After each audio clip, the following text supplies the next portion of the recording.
Hello there guys, me again, Mr. JDucky, JackCC, Random Tube, Jimmy Turn, Chris Danker, whatever the hell you want to call me.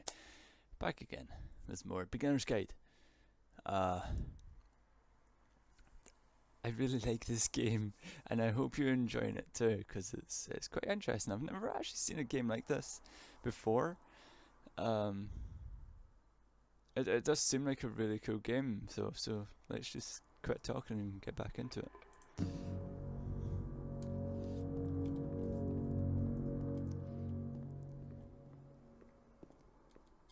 Let's talk about video game development for a second. Every video game runs on what's called an engine, which determines what the game can and cannot do.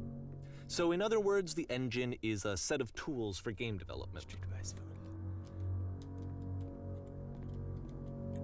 To make all of these games, Coda is using an engine called Source.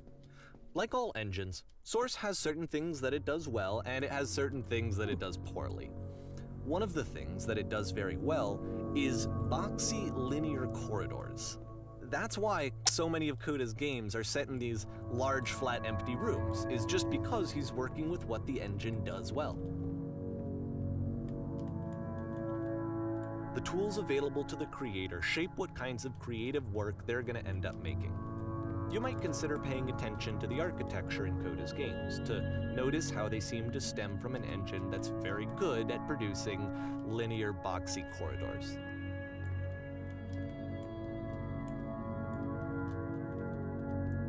I can see that. This is actually quite hard to do.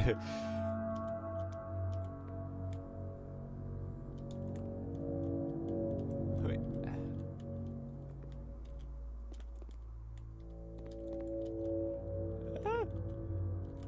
This is so scary, but oh no! I know! Oh, that was easy. I should have just done that in the first place. Oh god. What's that? That's a light.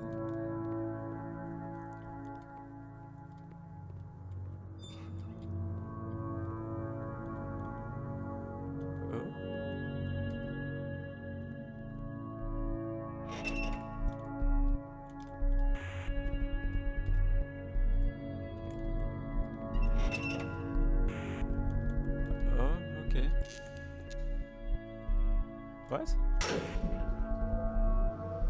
Oh, alrighty.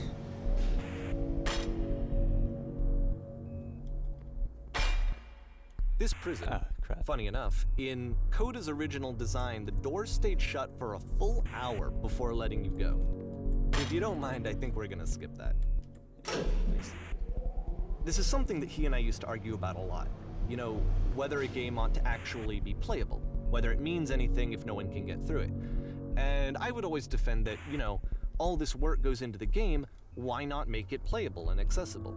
And so we just got into heated arguments over it, and there was one time that after one of these conversations, he went home, and a day or two later, he sent me a zip file entitled Playable Games that was full of hundreds of individual games, each of which was just an empty box that you walked around in and nothing else. Believe me, I played every single one of those just to find out if there was like a gag hidden somewhere. There wasn't.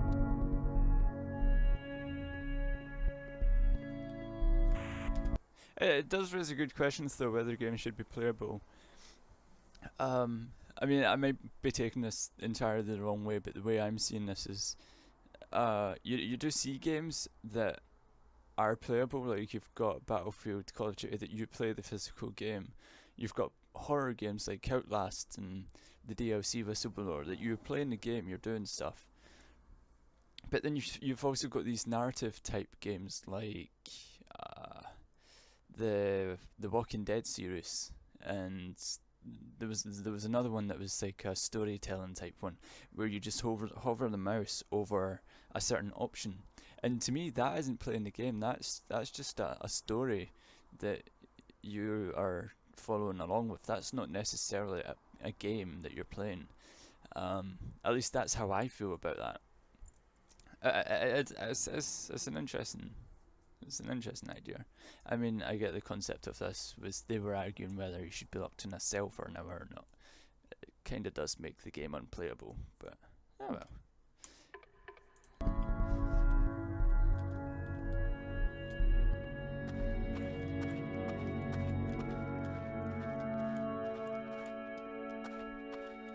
It's the puzzle again, with the exact same solution as the last time.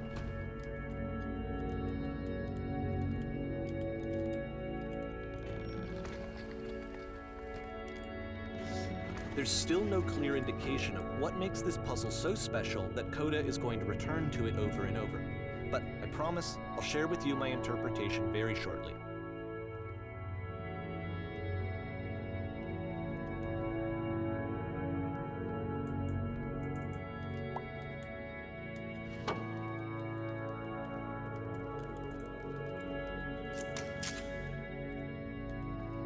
Here, Coda begins using a kind of dialogue system that he fashioned out of the engine's chat capabilities. Use the 1, 2, 3 buttons on your keyboard to respond.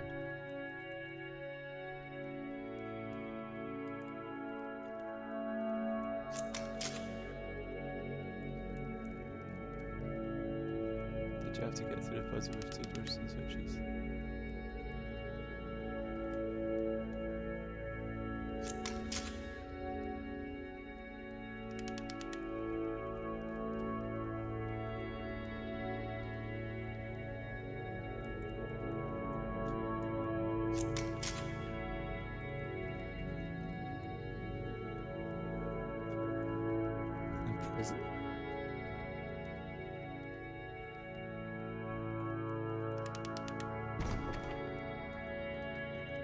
Goodbye. Oh, what? Wow. Oh, okay.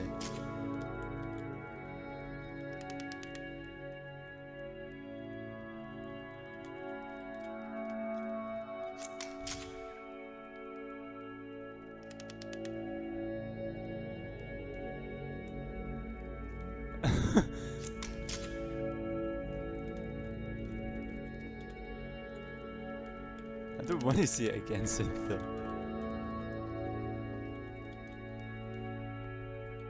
Or do I? This game is weird and awesome. And so we make one last descent down to the final floor of the level.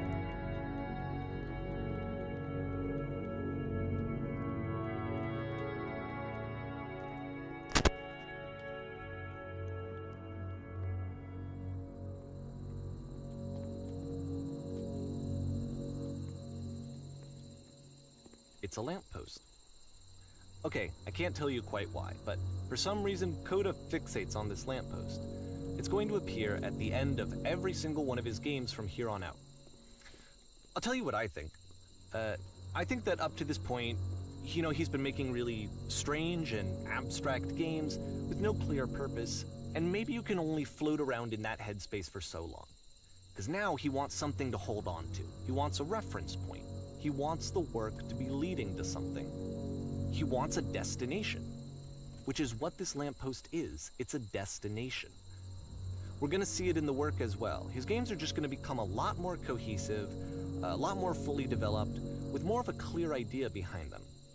And as we go, that idea will get clearer and clearer and clearer. Okay. This game is it's awesome. I love it. Mind-bogglingly awesome. This game is connected to internet. You can leave notes. Or notes you see are left by other players.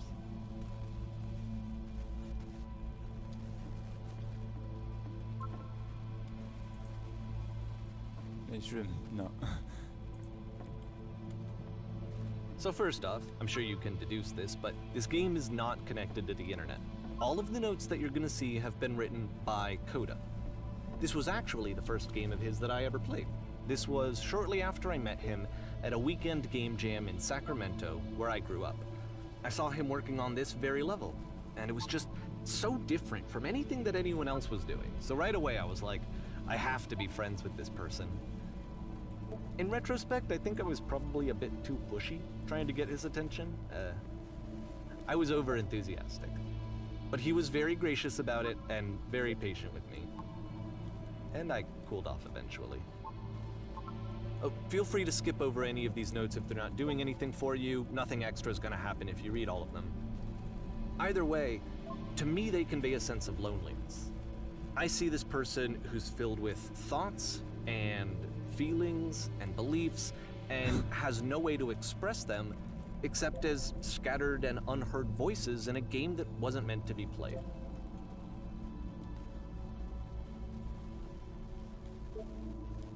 But it's ironic, isn't it, that in playing this game and seeing how alone Coda often felt, that we get to know him better and actually kind of connect with him. And I have to be honest with you, this idea is really seductive to me. That I could just play someone's game and see the voices in their head and get to know them better and have to do less of the messy in-person socializing. I could just get to know you through your work. I think this is why I always liked Coda's games so much, is because it felt like they let me have that connection. I felt as though he was inviting me personally into his world. And then I feel less lonely too.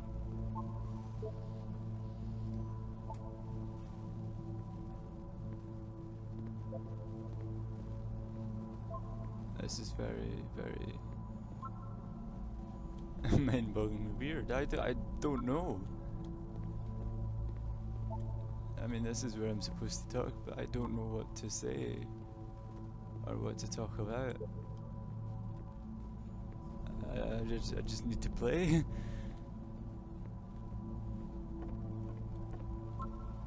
I was really looking forward to this game, and I'm really glad that I've been able to play it. Devil Tower Star.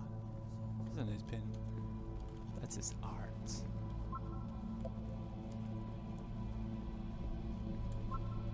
There's a reason for all of that. His terrible secret, he kept it well. I beat the game. How did you beat the game? At the end of this level, we're going to see the puzzle again. And here, I'll tell you what I think the puzzle means.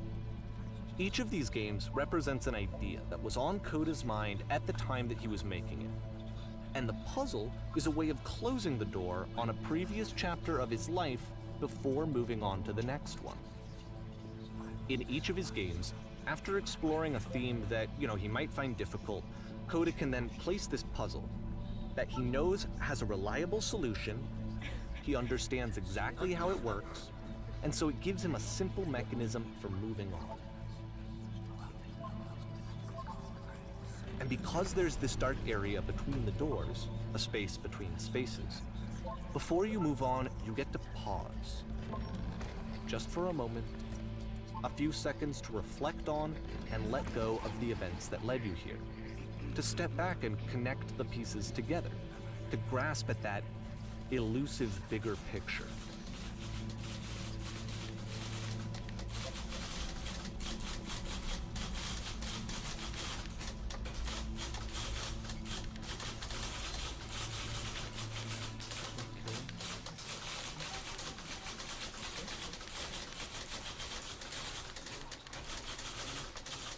Hello?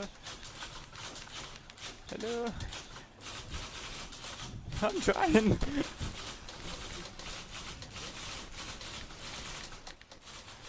I'm so confuzzled! Okay, this one is tough. It's gonna kinda just spin its... Okay,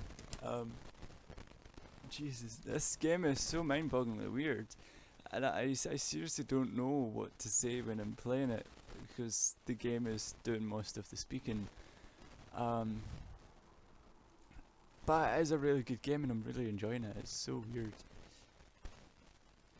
Also, back to the point that I said near the beginning of the video, is this really a game? I mean, it's more of a story that I'm playing through and getting... like, I don't feel it's a game, it's more of a story that you're going through. But it's still good regardless. And I really want to talk more through it, but I'm not entirely sure what to talk about or what to say, because the game is doing all the talking for me, sort of thing. So I don't know, but hopefully you're enjoying this as much as I am. If you're not, then apologies, but I'm enjoying it. So if you've enjoyed this video, then thumbs up and subscribe. If you haven't enjoyed it, then thumbs down. Comment below. Tell me what you think could be better. Tell me what do you want to see from me. And yeah, I've been Mr. Jadaki, JXC, Random Church, Jamie Domker, Stanker, whatever the hell you want to call me. This has been The Beginner's Guide, and I will see you in the next video. Adios amigos.